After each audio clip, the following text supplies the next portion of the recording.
Muy buenas noches a todos los que están conectados al programa que está pasando del Instituto de Paz de la Universidad Distrital Francisco José de Caldas. Los saludamos muy cordialmente. Mi nombre es Sonia Díaz Granados y junto con el investigador Luis del Río le damos la bienvenida a este espacio de investigación, de análisis, de reflexión que se emite los miércoles de 8 a 9 de la noche por la U 90.4 FM Estéreo, emisora de nuestra institución educativa. Les recordamos nuestras redes sociales en X, Instagram y Facebook. Estamos como @ipasud. Nuestra página web es ipasud.udistrital.edu.co y también nos encuentran con nuestra revista Ciudad Pasando con Z en X y en LinkedIn. Pues le damos la bienvenida. Hoy también un tema de interés y tiene que ver con educación para la paz. Saludo a Luis del Río. Buenas noches, Luis, y hablemos y hagamos también la introducción de este tema tan importante. Buenos días, Sonia. Bueno, como bien tú lo mencionas, hoy nos adentraremos en un tema de vital importancia, el cual es la educación para la paz y la manifestación social en el contexto de las universidades públicas. Sabemos que en un mundo donde los desafíos sociales son cada vez más complejos, es vital que las instituciones educativas no solo formen profesionales, sino que establezcan un compromiso y generen ciudadanos comprometidos con la transformación social. La universidad debe mantener un permanente compromiso que vaya más allá de la sola transmisión de los conocimientos, sino que también ayude a construir verdaderos espacios de diálogo y de transformación. Así que por eso en este programa, a lo largo del programa, estaremos explorando el papel crucial que juegan las universidades en la formación de ciudadanos comprometidos y en y en la promoción de espacios más seguros y un futuro más pacífico.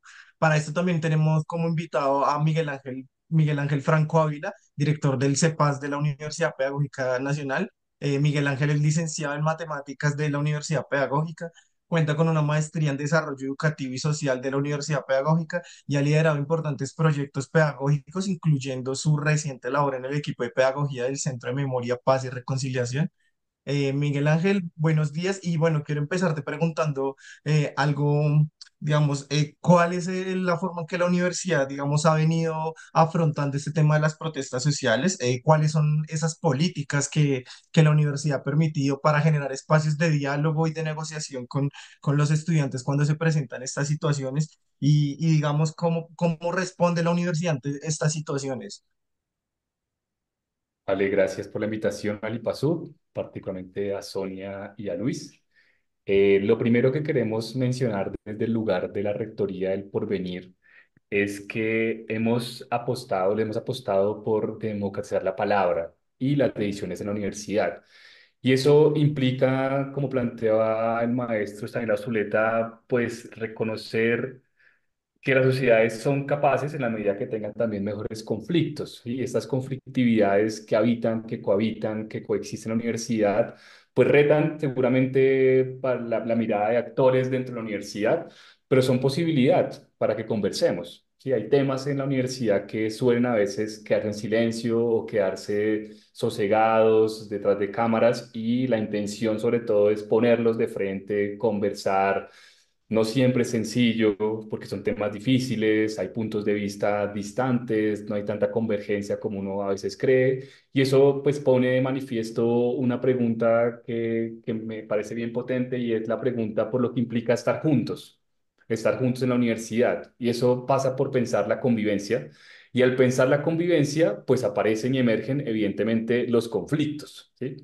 Las tensiones, las contradicciones, no solamente la armonía y la posibilidad de que todo se disponga de una manera única, porque esa unicidad lo que estaría representando es una hegemonía de una manera de pensar la universidad y que estaría en contraste a la universalidad, que es, digamos, la apuesta política y ética que tienen las universidades modernas, pero que también pues tenemos muy encarnada y enraizada en la Universidad del Porvenir, que es como hemos venido acompañando esa propuesta. Entonces, digamos que nosotros estamos en este momento en una rectoría que lleva 6 meses, ¿sí? Y que está haciendo un andamiaje, una construcción amplia de pensar espacios alrededor del cuidado, por ejemplo, alrededor de las convivencias participativas, críticas, reflexivas, y también alrededor, que es una propuesta que el Centro de Educación para la Paz, que es el centro que yo dirijo y que lidero, está pensando una política también de derechos humanos. ¿Sí? Sabemos que la Universidad Estatal, por ejemplo, ya tiene una, que está casi que a punto de salir, Y esa política de humanos, que en este momento es una apuesta colectiva del CEPAS y de la universidad, en principio lo que estamos armando este final de semestre es la construcción de cómo sería la participación de la comunidad universitaria. ¿Sí? Cómo nos pensamos espacios de decisión donde hablemos de este tema particularmente, ¿sí? De lo que implica la confrontación contra el SMAT en un punto, bueno, antiguo SMAT, las protestas de diferente índole, ¿cierto? Como la que, por ejemplo, ayer hubo un repertorio de acompañamiento por la guerra, ¿cierto? Por el genocidio, particularmente al pueblo palestina.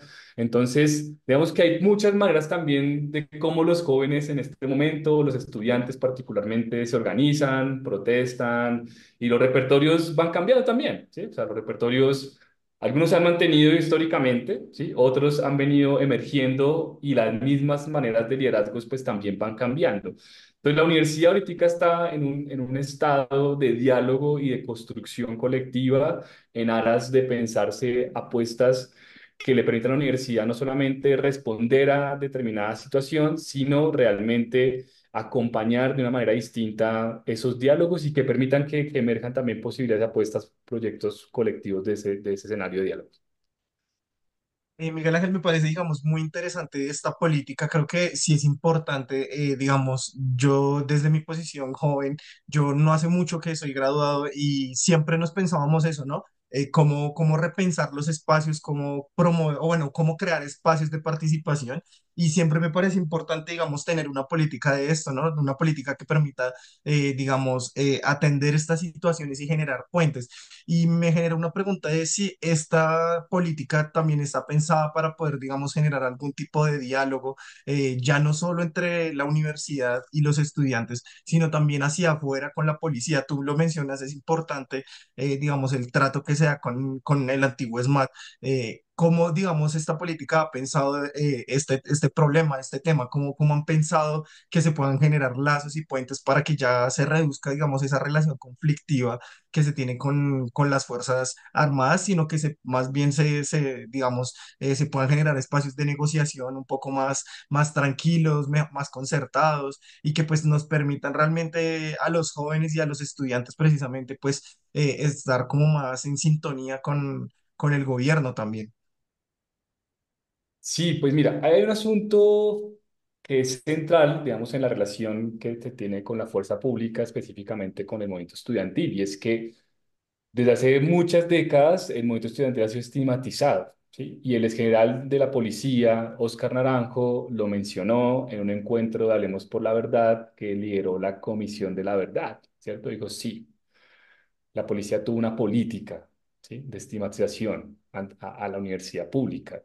Y ese legado de esa estigmatización, pues se ve en digamos, en la forma como se reprimen las protestas, en la forma de la relación que tienen con algunos jóvenes. Si la policía ve que hacen parte de la universidad pública, hay una mayor persecución específicamente. Entonces, esto, digamos, es un problema, es un conflicto que tenemos en las universidades, tanto el estigma que la misma fuerza pública o le ha encarnado a la universidad, tanto el punto que se han tenido también falsos positivos judiciales, como el caso Lebrija de la Universidad Pedagógica. Entonces, digamos que hay una cantidad de variables que hacen que la relación con la policía pues tenga diferentes maneras de abordarse, ¿sí?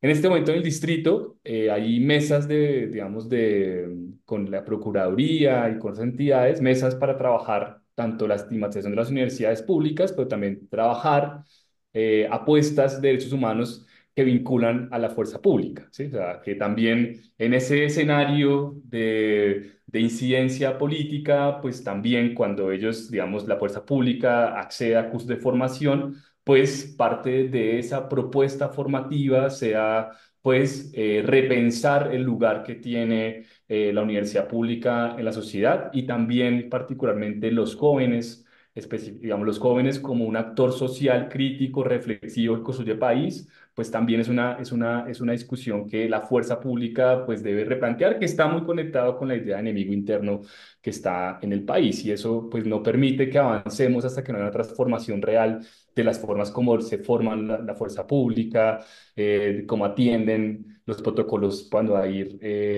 manifestaciones o hay confrontaciones directas ya con la fuerza pública. Creo que eso, digamos, ese andamiaje institucional que está instituido en la fuerza pública, pues ha hecho también que las confrontaciones muchas veces pues lleven a lo que pasó, por ejemplo, en el marco del estallido social, ¿no?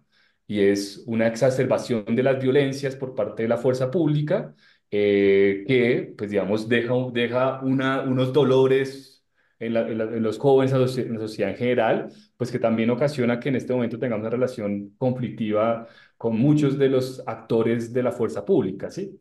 Pero estoy de acuerdo contigo, Luis, o sea, eso hay que repensarlo, o sea, eso hay que pensarlo con calma, con una buena propuesta, pues para que haya una articulación y un diálogo distinto, evidentemente, pero con transformaciones institucionales, claramente, ¿sí? Que no sea solamente un asunto de reunirnos per se, sino que sea un asunto que permita que haya transformaciones en los protocolos, en las maneras como se abordan las protestas sociales. Y hacia allá también está pensada la universidad, o sea, nosotros también estamos pensando el acompañamiento en momentos de confrontación, ¿sí? O sea, como cómo sería el acompañamiento.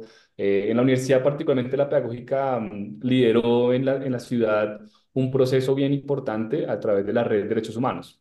Entonces son jóvenes pues, que están en la universidad, que hicieron una cantidad de cursos y formaciones y, eh, y ellos son los que también acompañan muchas de las confrontaciones que hay en la universidad, ¿sí? Tienen los recursos, las formas, las maneras para hacerlo.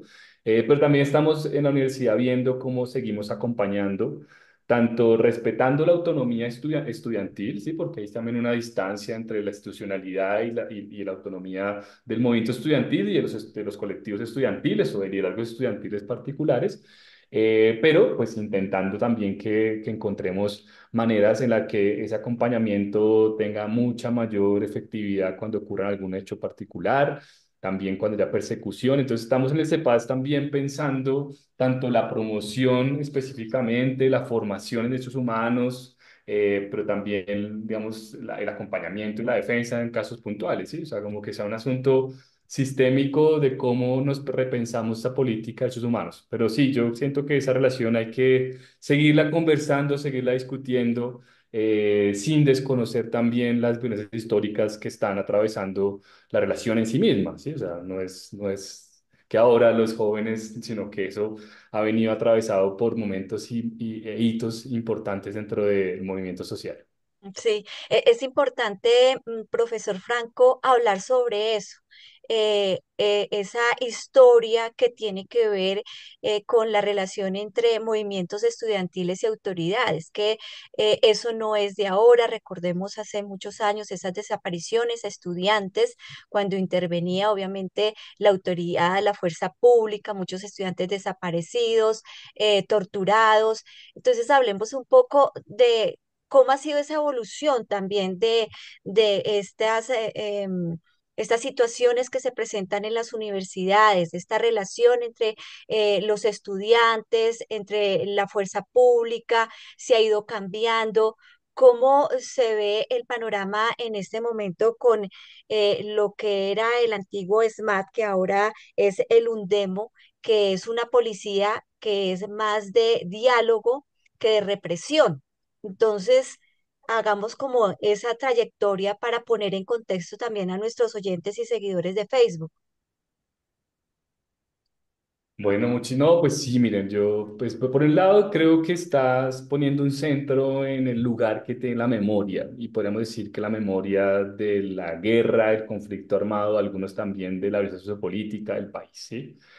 Y la memoria, pues, como lo plantea Jelly, que es una, digamos, una forma muy sencilla de ver la memoria también, y es esta relación que hay, ese tejido que hay entre pasado, presente y futuro, ¿sí? Entonces, cuando nosotros en la universidad vemos murales, mensajes que están pintados en las paredes, pues lo que está ahí detrás es la memorización de unas luchas y resistencias de determinados estudiantes en determinadas épocas. Sí, que seguramente se conectan algunas, ¿sí? Por ejemplo, la defensa del derecho a la educación, a la educación o la defensa de la educación de la universidad pública, eh, u otras cosas también que podrían, otros repertorios u otros temas que estarían en la agenda estudiantil y profesoral también, seguramente, y de trabajadores, seguramente también. Entonces, lo que está detrás de eso es que hay un reconocimiento de parte de la universidad por las luchas y resistencias históricas del movimiento estudiantil, ¿sí? Y también, evidentemente, tanto de las resistencias como de los hechos victimizantes, ¿sí? Y es que la universidad ha sido, pues, digamos, históricamente golpeada por diferentes actores armados, incluido el Estado, y esto ha ocasionado, pues, que tengamos maestros y maestras, estudiantes desaparecidos, torturados, asesinados por diferentes actores, ¿sí?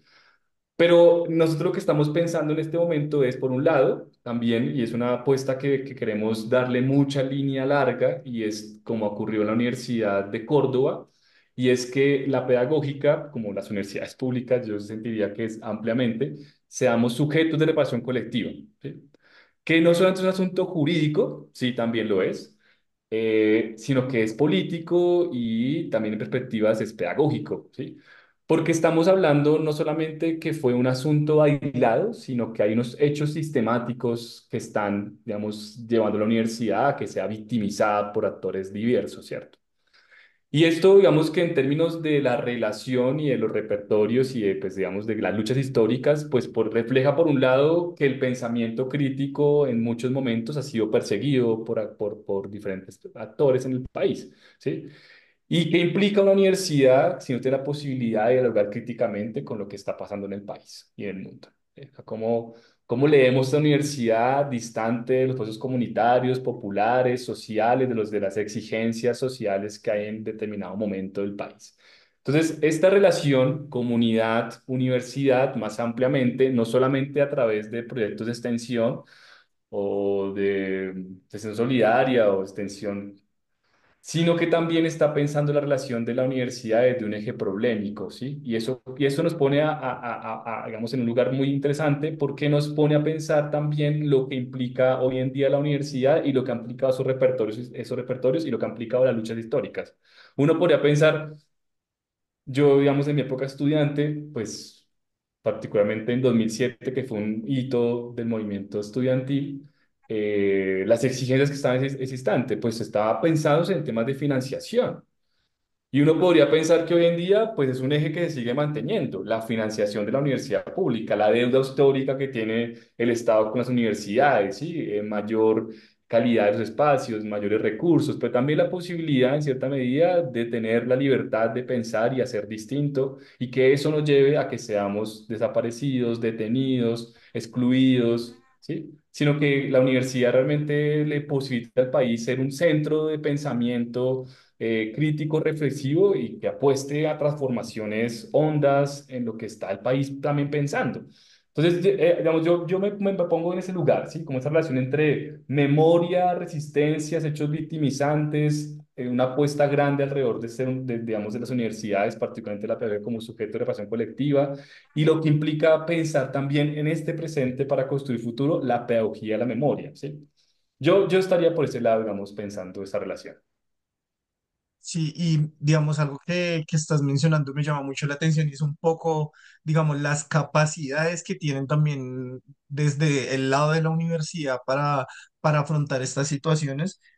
Algo que me llamaba mucho la atención cuando yo veía las protestas, las manifestaciones, era estos chicos que se han formado en derechos humanos, que hacen el acompañamiento de estas manifestaciones. Muchas veces yo me daba cuenta que quizás quedaban un poco improvistos de herramientas para poder, digamos, afrontar estas situaciones. Algo que me parece importante es que hay una desproporción en ese sentido entre cómo la policía reacciona y cómo, digamos, los estudiantes con estos pequeños organismos pueden, digamos, hacer algo. Y también eso da paso y da pie un poco a que se generen estas acciones violentas. Sin embargo, creo que durante los últimos años, especialmente también a propósito del acuerdo de paz y muchas de estas situaciones que se han venido avanzando, creo que, digamos, estos repertorios de violencia se han ido agotando un poco. Digamos, hoy vemos que ya el SMAT no es SMAT, sino que ahora es como se llama ahora, es un demo, ¿no? Entonces creo que estamos como en el tránsito un poco a dejar un poco atrás esa violencia y quizás empoderar más a los jóvenes y a los estudiantes desde las bases para poder darles más herramientas. Y a mí me gustaría saber cómo se ha pensado eso en la universidad pedagógica, cómo se está formando desde las bases, cómo se está educando para la paz, para que los jóvenes también tengan, digamos, alguna forma de responder a esto, para que estos chicos que están en los grupos de derechos humanos estén más capacitados y, digamos, tengan más capacidades y no queden tan desprovistos, digamos, o incluso a veces tan indefensos frente a la policía, sino también como que ellos puedan, digamos, tener una participación efectiva. ¿Cómo han pensado esto en la universidad? Bueno, pues les contaba, bueno, ahí hay dos cosas que me parecen muy interesantes de las preguntas, porque hay varias. Por un lado, les contaba hace un momento que en la universidad hubo una manera de organizarse que le permitió tener una red de derechos humanos, ¿sí? Con estudiantes, acompañada por bienestar universitario. ¿Sí? Y eso, pues digamos que no se dio per se, sino que para que se diera una red de derechos humanos, pues por un lado, pues voluntades estudiantiles de los colectivos también, pero sobre todo una propuesta clara en términos de formación, ¿sí? Con lo que tú acabas de decir, o sea, no es lo único, seguramente también hay un tema en recursos, ¿sí? Y en posibilidades para el cuidado mismo de la vida cuando está acompañando protestas o manifestaciones, pero lo que está detrás es comprender que hay unos saberes que también ya se han venido constituidos entre los estudiantes debido al acompañamiento. Y muestra de eso, pues claramente es el estallido social. Sí, o sea, las primeras líneas, pues también las primeras líneas de derechos humanos, y que des en cuenta que no estaba únicamente asociado al momento de la atención puntual, cuando habían detenciones arbitrarias o cuando había algún hecho que llevara como a una confrontación mucho más aireada, sino que también estaba muy conectado a un sentido comunitario de lo que implican los derechos humanos, ¿sí? Y es que no solamente era en la marcha distante, la confrontación, sino que detrás de eso, por ejemplo, la experiencia de las primeras las mamás de primera línea, ¿sí? O toda la ola ya comunitaria que estaba detrás. O sea, lo que quiero decir es que el tema, digamos, de los derechos humanos es, digamos, es más potente que la tensión en momentos de confrontación, ¿sí? Que detrás de eso hay un entramado en términos de formación, en términos de participación colectiva, comunitaria, en términos también de el cuidado en sí mismo o el autocuidado, cuidado que tienen quienes están trabajando en estos momentos específicamente. Y lo que estamos en la universidad pensando, no queriendo replicar lo mismo, evidentemente, pues viéndolo para este momento, pero sí reconocer esas maneras también muy potentes que la misma universidad construyó en otras rectorías. Sí, y es ver que el asunto pasa por otros lugares y el primer lugar es reconocer los saberes que ya estudiantes han venido ganando de la experiencia de estar en la calle acompañando pues las movilizaciones sociales.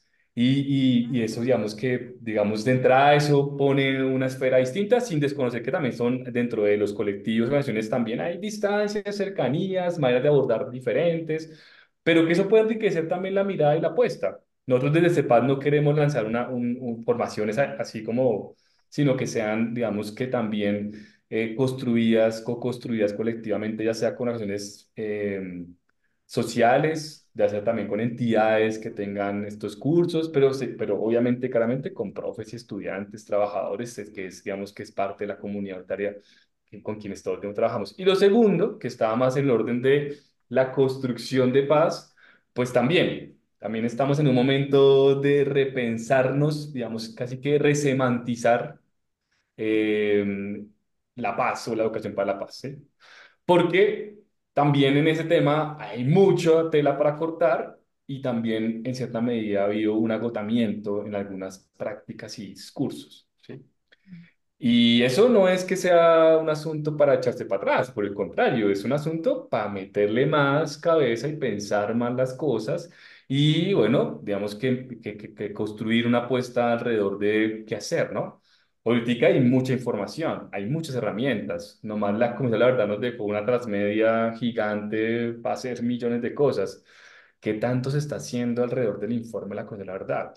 qué tanto hoy en día el acuerdo de paz tiene vida más allá de lo que pues le corresponde al Estado hacer, ¿sí? O sea, cómo las organizaciones de la sociedad civil, cómo los movimientos sociales están acercando, acompañando el acuerdo de paz específicamente, otras experiencias de particulares. Y lo interesante es que todo el tiempo hacemos acciones, actividades alrededor de la paz. Es muy potente porque este país tiene una riqueza para pensarse la paz en medio de la violencia que es, yo creo que es única en el mundo, ¿sí? O sea, nuestra forma de asumir y de retarnos cotidianamente respecto a lo que estamos viviendo, porque todo el tiempo nos llega información de asesinatos de líderes sociales, de firmantes, violencias directas en algunos territorios, del control territorial de de grupos paramilitares, de las disidencias, o sea, como este país nos llega todo el tiempo y así mismo estamos también en una avanzada muy amplia de construir, pensar procesos de paz, de procesos de paz territorial. Entonces, bueno, creo que sobre esa base estamos viviendo un país que se construye a diario y que también siempre está como en movimiento, digamos, de resistencia. Sí. Profesor Franco, usted al inicio de la entrevista hablaba de esa pedagogía o esa educación para la paz, no pensando al individuo o a la persona como un ser sumiso, ¿no? Obviamente se puede criticar, se puede refutar, se puede respetar también al otro sin ofender, pero ¿cómo en realidad se puede llevar a que las personas respeten lo que piensa el otro, respete las demandas del otro? Hablando puntualmente, por ejemplo, de los estudiantes. Sabemos que protestan y hay razones por las que protestan. El tema de la infraestructura, corrupción, también de la calidad de la educación, eso está bien. Pero ¿cómo hacer para llevar todo esto en calma? Muchas veces las razones por las cuales la protesta se torna violenta cuando obviamente entra a actuar la fuerza pública o la autoridad, ¿sí? Pero, pues, ¿cómo hacer para que las partes realmente, y usted lo dice, estamos educando a los estudiantes, pero también estamos implicando a la fuerza pública, a las autoridades, para que actúen de la manera mejor pacífica que se pueda cuando se llevan a cabo este tipo de situaciones, ¿sí? Pero pues la idea es que esto siempre se torne pacífico. La protesta es un derecho constitucional, es un derecho porque pues muchas personas pues necesitan a veces a los líderes, a los voceros, en esta casa a las rectorías, a los directivos de las universidades, exigirle de alguna manera cosas que necesita la educación en nuestro país. Pero en realidad, ¿cómo hacer para que esto no se torne violento? ¿Cómo hacer para evitar que la protesta también de alguna manera traiga consecuencias para otros ciudadanos? El derecho a la movilidad lo tenemos todo, pero a veces los estudiantes para que sean escuchados, pues van y bloquean vías. Entonces, realmente, ¿cómo hacer como para mantener todos contentos, para que haya una protesta y obviamente para que no se torne de esa manera muchas veces no pacífica o que se torne violenta? Bueno, pues mira, hay muchas variables en la pregunta que creo que también está bueno, pues, ir viéndolas con calma, ¿sí? Por un lado, digamos, el derecho a la protesta, ¿sí? A manifestar una incomodidad, sea la que sea, ¿sí? La pregunta que está detrás y que estás planteando es respecto a las formas, ¿sí? De cómo esa expresión legítima en el marco de la Carta Magna del 91, los ciudadanos y las ciudadanas pueden hacer, digamos, ciertos repertorios y la pregunta es quién valida unos y otros no, ¿cierto? Y la protesta incomoda, ¿sí? Sea con un cartel en silencio a alguien, pues, o sea una manifestación en la calle, o sea un meeting, o sea una confrontación con la fuerza pública, digamos que todas las manifestaciones incomodan y es lo que buscan, ¿no? Además, ¿no? Que sean escuchados, que sean vistos, que sean reconocidas sus demandas, sus agendas políticas, digamos eso en términos generales, pues digamos que está planteando una expresión que es diversa, ¿sí? Que no viene únicamente una orilla ideológica específicamente, que pues por las formas de este país, pues ha estado muy marcada a determinadas apuestas ideológicas también, pero que vemos expresiones de manifestaciones de muchos lugares, de muchas maneras, ¿sí? Por ejemplo, ahorita en el norte del país, respecto a un peaje que se quiere poner, o sea, uno podría identificar una cantidad de maneras de estar y de ser en el espacio público específicamente, que es donde ocurren muchas, pero también hay otras maneras, ¿sí? Digamos, de protestar, que puede ser la huelga, ¿sí? Que está más conectado a los sindicatos o que puede ser para actividades por unos momentos, bueno, pues, pero siempre lo que está buscando es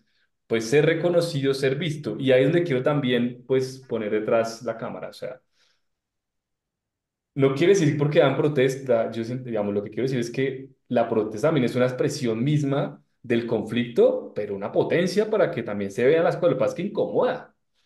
Y uno quisiera a veces que estuviera en armonía todo el tiempo la forma como relacionamos con los otros y las otras, y también de la sociedad con el Estado, ¿sí?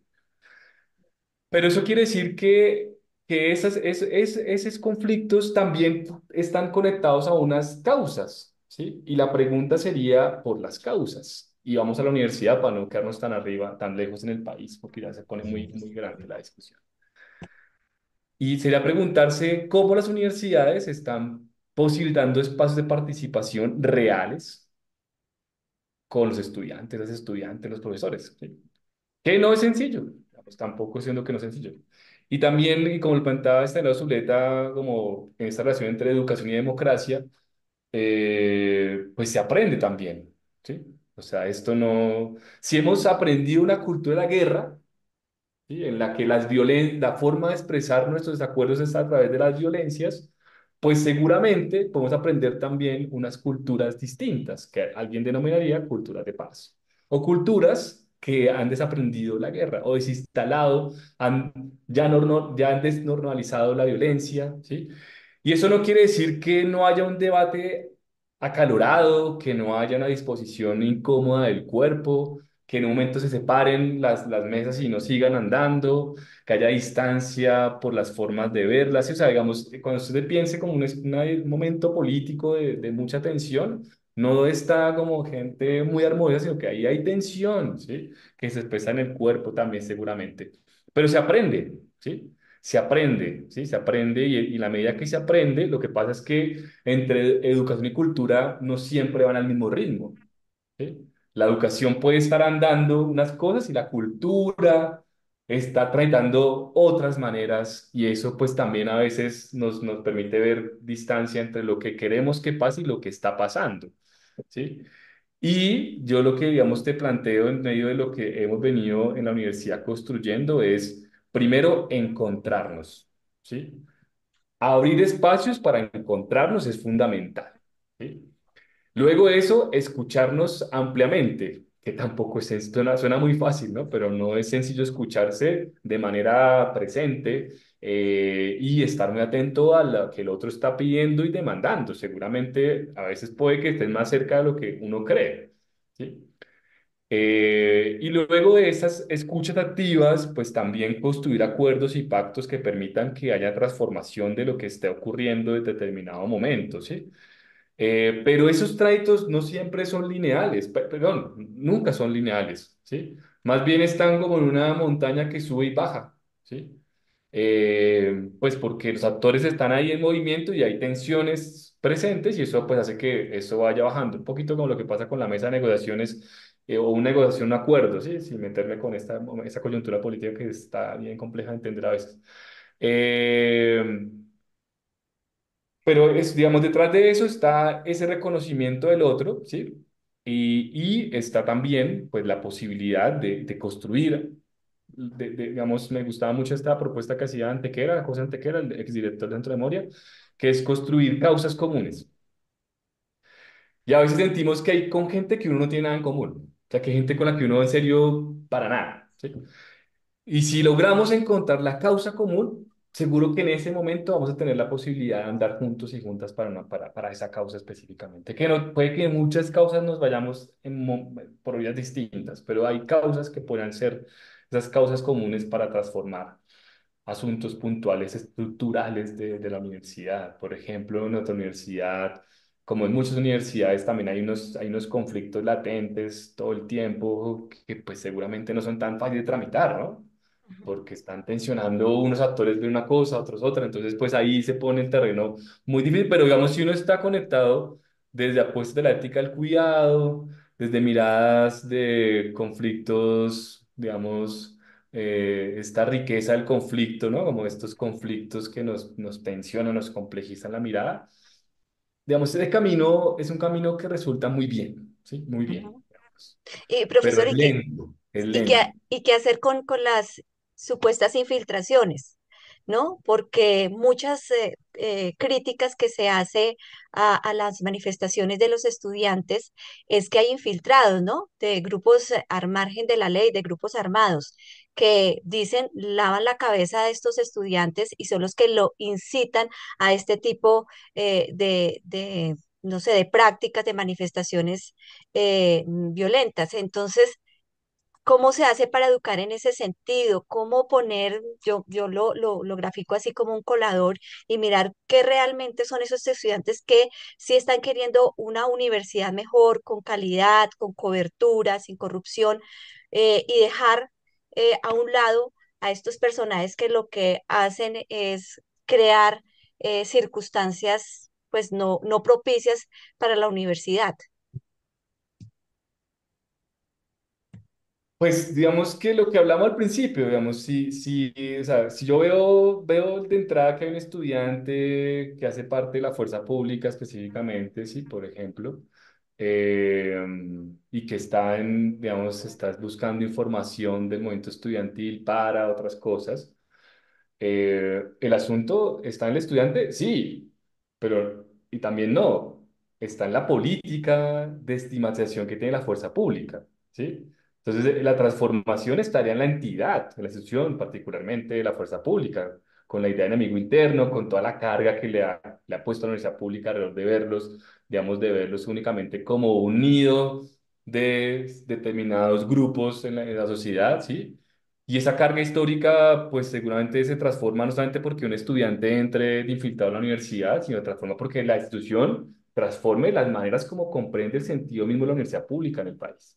Eso, digamos, es distinto, porque pues estás viendo la punta del iceberg, pero debajo de ella hay una cantidad de cosas que hace que sea difícil y complejo pues la transformación, porque pues sí, un estudiante infiltrado en la universidad pública pues lleva a que ocurran cosas como el caso Lebrija, específicamente. ¿Sí? Pero si uno se pone a hilar más fino, y en esto pues la profesora Natalia Caruso ha venido pues repensando como estas maneras digamos, de estigmatizar a la universidad. Entonces, bueno, yo entraría por ese lado, ¿sí? Eh, y pues también alejarnos de algunas expresiones de los medios de comunicación nacional, los corporativos, sobre todo los tradicionales, pues porque también han cargado, digamos, un estatus social a la universidad en la que la restringen, ¿sí? Y la alejan de una cantidad de cosas buenísimas que pasan en las universidades. ¿Sí? O sea, como su foco de atención está ahí porque están intencionando a la opinión pública para que diga algo particular de nuestra pública, ¿sí? Y sobre todo es el desprestigio. ¿Y qué pasa con otro o sea, las mil y un cosas que pasan en la universidad, sin desconocer que también hay conflictos en la universidad? Pero en la universidad pasan 2000 cosas todos los días, tanto que a veces es imposible estar presente porque es que son muy rápidas y la universidad pone la agenda social, académica, teórica, la pone en unos lugares, cada universidad pues con sus temas, nosotros particularmente en temas de formación docente, pues estamos ahí todo el tiempo, muchos maestros investigando, muchas maestras investigando, entonces... Des en cuenta que el asunto es bien, bien complejo, porque uno podía quedarse únicamente viendo como esa noción de hay estudiantes que no van a la universidad a estudiar, pero digamos, ¿qué es lo que está detrás de ese discurso? ¿Sí? ¿Qué es lo que está buscando ese discurso? Ahí hay una intención política de ver la universidad de una manera específica, ¿sí? Y desconocer también, ¿sí? A la universidad y su lugar, la universidad pública específicamente. Entonces yo me pongo a pensar más allá, como en eso que no se ve tanto, ¿sí? En lo que no se ve tanto, que seguramente en términos sociales y culturales nos va a dar cuenta de otras maneras, también expresiones mismas de eso que está pasando, ¿sí? Y pues los jóvenes específicamente en este momento pues están también demandando cosas de su época, ¿sí? Que son distintas a mi época, ¿sí? A mi época era una época puntual en un gobierno de Álvaro Uribe Vélez, con una rectoría también con una tendencia ideológica derechizada, ¿sí? Y ese fue mi momento como estudiante. Estamos en otro, un gobierno de izquierda, una rectoría amplia, democrática, plural. Entonces, pues también ahí el movimiento estudiantil pues tiene agendas que va intencionando para determinado espacio, agendas pues que son de la construcción misma y autónoma del movimiento estudiantil. Eh, pero particularmente, y creo que nosotros como universidades tenemos que jalar una propuesta hasta comunicativa muy fuerte de no estigmatización de la universidad de los estudiantes, ¿sí? De los movimientos sociales específicamente, de las luchas sociales, de resistencias, o sea, de ahí venimos, ¿sí? De ahí, ahí estamos, en esa defensa de la universidad pública también, de formas distintas. Una, pues también está muy pensada desde la agenda política, esa política que sea en las calles, ¿sí? Y que no puede ser estigmatizada ni criminalizada. Eso, digamos, por ahí diría. Sí, digamos, yo creo que el quid del asunto era algo que tú mencionabas hace un rato y es, digamos, cómo generar no solo espacios de participación, sino cómo integrar las distintas visiones que hay, no solo sobre la universidad, sino sobre la sociedad, ¿no? Creo que es importante, digamos, poner en discusión eso, cómo podemos digamos, integrar esas formas y permitir que hayan visiones plurales sobre la sociedad. Eh, Sin embargo, algo que me llama también la atención, me haces pensar un poco es, y de hecho, lo pensábamos también con Teófilo Vázquez, que es también investigador de la Comisión de la Verdad, y es que, digamos, con el proceso de paz, hay todo un caso que en la comisión se dedicó a las universidades y él siempre, Teófilo, siempre nos planteaba una pregunta y era, ¿qué hacemos con tanta verdad, no?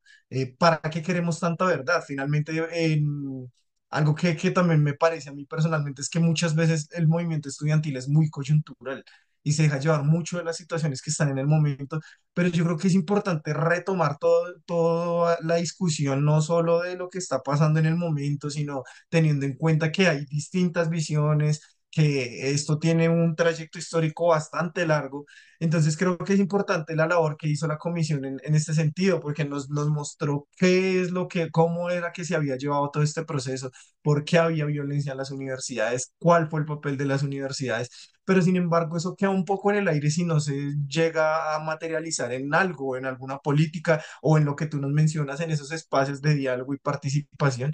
Entonces, ¿qué hacemos con tanta verdad? ¿Qué hacemos con todo este tema? ¿Y cómo realmente esto lo podemos llevar a materializar? ¿Cuál debería ser el camino para hacer con todo con todos estos procesos, con toda esta verdad, con todos estos espacios de diálogo? ¿Cuál es el camino? ¿Cuál es el futuro y hacia dónde debemos encaminar eso?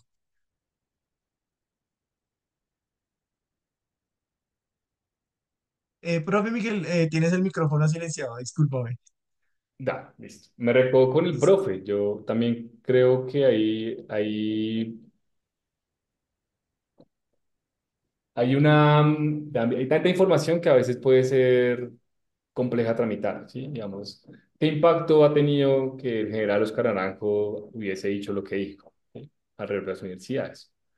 Eh, y también, pues digamos que en esos que mencionan de la Comisión de la Verdad, pues hay unos hallazgos que son pues muy discientes respecto digamos, a las violencias, resistencias que han sido centradas en la universidad, ¿sí? Eh, Desde Gonzalo Bravo, el primer estudiante que fue asesinado, hasta la fecha, pues cuántas personas asesinadas en el marco de ser estudiante de la universidad pública o ser líderes en la universidad pública. Y eso, pues, digamos que está diciéndonos algo puntualmente y es cómo narrar hoy estas violencias que han ocurrido en las universidades, que siguen ocurriendo seguramente distinto en las universidades, que es en sí mismo es el lugar de la memoria, y en este caso, como lo plantea el profe, pues el lugar de la memoria, verdad, justicia, garantía de no repetición, ¿sí? Como una tríada, como una, más bien como una tetra relación que hay entre estas cuatro nociones en sí misma que están pensándose, pues la cuestión de paz y la reconciliación. Pero sí me parece interesante lo que preguntas, porque detrás de eso está el lugar de la verdad para construir paz, ¿sí? O sea, tenemos un informe de la verdad, tenemos una jurisdicción estatal para la paz, ¿sí? Y eso cómo es que está permeando nuestras conversaciones alrededor de el lugar que tiene la verdad, pues como valor social bien público, derecho que tenemos de saber lo que nos ocurrió, ¿sí? Pero eso en el presente, cómo está transformando nuestras relaciones y eso cómo nos está permitiendo pensar más para allá, ¿sí? O sea, creo que ahí hay un asunto que la verdad tiene un papel, a veces creo yo, bueno, y esto lo han planteado investigadores, sobre todo en el Cono Sur, eh, que luego de 30 años, que digamos, hay un impacto, o sea, se puede leer más el impacto que tiene la cuestión de la verdad, ¿sí? Porque también estamos viviendo en un momento en que estamos atravesando una violencia muy compleja en el país, ¿sí? Y estamos en medio de una jurisdicción para paz, estamos en medio de la implementación de un acuerdo de paz, estamos digamos, también después de la entrega del informe, o sea, digamos, piénsate que son muchas cosas para alguien, ¿sí? Y eso que nosotros estamos conectados con estos temas, pero ¿qué tanto ustedes, los que nos escuchan en este momento, ustedes dos estamos en esta conversación, se han acercado al informe de la Comunidad de la Verdad? ¿Qué tanto yo me he acercado al informe de la Comunidad de la Verdad? ¿Sí? ¿Y qué tanto eso del informe, más allá de leerlo, pues me ha permitido otras lecturas que pueden ser también muy críticas, ¿sí? No solamente como decir, ah, sí, lo dijo el informe, sino que también críticas respecto a ese informe. Entonces, estamos también desbordados en cantidad de información y seguramente la pregunta que está también detrás es el que hacer mismo la verdad para construir paz, ¿sí? Y no es tanto porque la gente solamente conozca el informe, pues, eso podría ser sencillo, pues, tenemos entre comillas, sino el sentido está en cómo dialogamos con el informe, ¿sí? O sea, si nos vamos a entrar ahí, cómo dialogamos con lo que está escrito en este momento, ¿sí? Cómo conversamos, cómo reflexionamos, cómo transformamos también maneras de hacer en este momento, que de pronto el informe tenga algunos elementos bien potentes. A mí me parece muy chévere el volumen de No Matarás. eh, Mm. y particularmente me parece interesante la postura que tomó la comisionada de la línea que le dio y es poder identificar, pues por un lado, casi que una memoria democratizadora, una memoria como democrática, y también reconocer que el país, sus respuestas no siempre ha sido más violencia, sino que muchas veces la respuesta han sido profundizar la democracia, ¿sí? Y eso, pues digamos que normalmente estamos también en un relato que siempre es que estamos así como circulares en la violencia, pero también, digamos, poder ver hitos específicamente en el país donde la respuesta ha sido distinta y pues ver claramente cómo la paz se nos escapa todo el tiempo, ¿sí? Como que han habido muchas negociaciones, acuerdos firmados y la paz sigue estando como un gran reto en este país y siento que esa construcción de paz ya hasta es, digamos, para nosotros es difícil pensarlo, ¿no? Como que implica vivir en un país, no que pacifica los conflictos, que eso es otra cosa muy diferente, sino un país que es capaz de construir desde la diversidad y la distancia, de la manera como entiende, pues el mundo, pues el país en sí mismo. Pero pues que eso es, digamos, eso por ese romantizar también el lugar de la paz, ¿sí? Y es conocer problemas estructurales de base, particularmente la reforma agraria, ¿sí? O sea, si eso no se transforma, pues es muy complejo hablar de paz. Sí, es que la paz no Sí. solamente se da en la clase, en la cátedra, por eso es que muchos y muchas nos hemos distanciado también a veces de esas figuras de cátedra o de curricularizar la paz, porque le romantiza una manera misma de construir paz. Bueno, dejo por ahí, espero haber dado la respuesta. Antes de terminar, tenemos dos preguntas. Una que nuevamente tiene que ver con la relación entre estudiantes y fuerza pública. Este lunes, el presidente de la República firmó un decreto que tiene que ver con la actuación de la policía, ¿sí? Frente a la protesta, ¿sí? Dice que la toma de decisiones sobre si es necesario emplear la fuerza y en caso afirmativo, cuánta fuerza debe utilizarse y durante cuánto tiempo. Profesor, en el tema de la pedagogía o la educación para la paz, quiero que me recuerde y me diga cómo también se invita a la fuerza pública a este tipo de pedagogía en las universidades. Eso se puede hacer, digamos, en esos aspectos que usted decía de encontrarse, de escuchar ampliamente y de llegar a acuerdos. Bueno, pues yo, digamos, respecto a la fuerza, no conozco el decreto, así que no me puedo referir a él particularmente, no tengo información más allá de lo que me cuentas. Sí sabía que estaban, o sea, he escuchado noticias, pero no estoy a tanto, digamos, ya de la firma como tal, entonces, digamos, me abstengo, pero sí, pues mira, en Bogotá, particularmente, yo no sé ahora cómo esté, pero en Bogotá, pues que se replica mucho en algunos lugares del país, es el acompañamiento institucional, particularmente de la Secretaría de Gobierno, de la Oficina de Derechos Humanos, a las protestas, ¿sí? Porque en ellos también, digamos, hay una responsabilidad de la activación de los protocolos y de la garantía de la vida de los manifestantes y de las manifestantes. Entonces, lo que yo, digamos, podría mencionar es que son los protocolos, seguramente, no la salida y respuesta, ¿sí?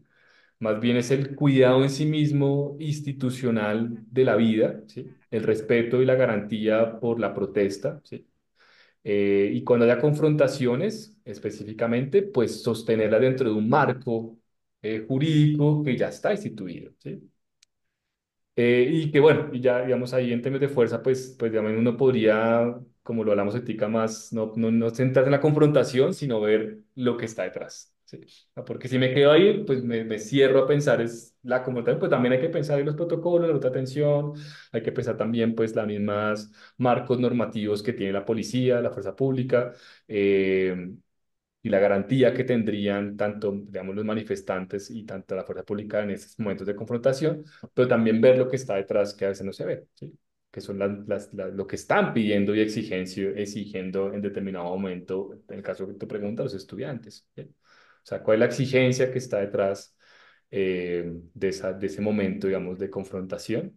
eh, y poder identificar si es posible tener otros espacios de diálogo que no sean simplemente esa escalada de violencia directa, sino que sean otras formas de trabajar en los conflictos que no son ese momento de confrontación. Entonces, yo siento que por ese lado, digamos que me parece. Y respecto a la pregunta de encuentros de fuerza pública o, digamos, de la fuerza pública en las universidades, diálogos con estudiantes, que podría llamarse como diálogos improbables, ¿no? Eso es una propuesta que ha venido haciendo el país de rato. Mucha gente trabaja esos diálogos entre actores que no tienen cercanía, ¿sí? Habría que pensarla con mucha calma, habría que mirar con mucho cuidado, ¿sí? Cómo se da el espacio. Ya hay experiencias puntuales, el caso concreto de la JEP, cuando, digamos, ese es el marco jurídico, ¿no? Digo la experiencia más del diálogo y el encuentro, y es cuando se encuentran los comparecientes con las víctimas, ¿sí? Para que eso ocurra, han pasado mil cosas, ¿sí? Esto no se da de manera inmediata, instantánea, ¿sí? Tiene también ires y venires. También la Comisión de la Verdad, diálogos alrededor de la verdad, pues también digamos que llevaron a tener momentos en que se encontraban responsables con víctimas, ¿sí? Eh, y bueno, pues digamos, ahí están las metodologías que se han construido para que eso se dé, ¿sí? Porque no se da únicamente para que se encuentre ya, sino que lo que intentan en esta medida, pues es construir colectivamente algo, ¿sí? Entonces, pues digamos, no lo veo ahora como en el inmediato concreto, pero seguramente si viene como un sentido más claro de por qué sería importante que haya un diálogo en esta perspectiva, pues sería muy chévere construir también espacios de interlocución bien pensados, bien trabajados, que no hagan acción con daño, ¿sí? Que no revictimicen a las personas, que no estigmaticen también, y eso, digamos, que eso implica un grupo de profesionales para pensarse muy bien esos diálogos que algunos denominan improbables. Sí, profesor. Y profesor, y ya para cerrar, me gustaría saber, digamos, cómo también ustedes han pensado llevar esto más allá, digamos, llevar las peticiones o los diálogos que se puedan realizar en la universidad, cómo podemos llevar esto más allá, cómo podemos llevarlo a un nivel, digamos, más alto, a cómo podemos construir políticas públicas o cómo podemos llevarlo a los tomadores de decisiones de políticas públicas para que pues precisamente no queden estos diálogos en el aire, no quede simplemente en las discusiones académicas, sino que realmente, digamos, haya una posibilidad de esto, integrarlo no solo con la fuerza pública y con la comunidad, sino realmente con las personas que tienen la capacidad de tomar decisiones y tienen la capacidad de generar otras oportunidades y otras formas, ¿no? Sí, pues varias maneras del CEPAS estamos pensándonos con mucha fuerza, pues también las redes de maestros y maestras, estamos también pensando el diálogo directo con el Ministerio de Educación, la incidencia política pública a los tomar de decisión, concretamente a través, por ejemplo, de congresos o seminarios o espacios donde se encuentren muchas personas que están hablando de temas cercanos como el tema de memoria, educación, derechos humanos. Y eso pues también que lance una agenda, propuestas concretas de abordajes. También el SUE, ese sistema unitario estatal en la Mesa de Gobernabilidad y Paz, también está pensando una política de derechos humanos a nivel nacional que respete obviamente la autonomía de cada universidad. Entonces sí, digamos que hay un andamiaje entramado que se está creando en este marco y que creo que va a permitir que esas discusiones que estamos dando en las universidades pues se conecten a otras discusiones y permitan incidencias a nivel social, comunitario y político. Sí, profe, pues me parece muy importante eso que usted dice y esperamos realmente poder ver, digamos, cuál es ese andamiaje que vamos a ir, bueno, que van a ir construyendo y que vamos a ir construyendo realmente todos y pues cómo vamos a ir, digamos, integrando todas estas visiones de la protesta, pero también en general del país para, pues, digamos, construir un país un poco más pacífico. Muchas gracias, profesor. A ustedes por la invitación, muchísimas gracias a quienes nos escuchan también, pues que sigamos abriendo esta conversación y desde el Centro de Educación para la Paz estamos apostándole al movimiento pedagógico por la paz, esa es nuestra intención y pues a donde nos quieran invitar también a construir colectivamente, ahí estamos desde la Universidad Pedagógica Nacional.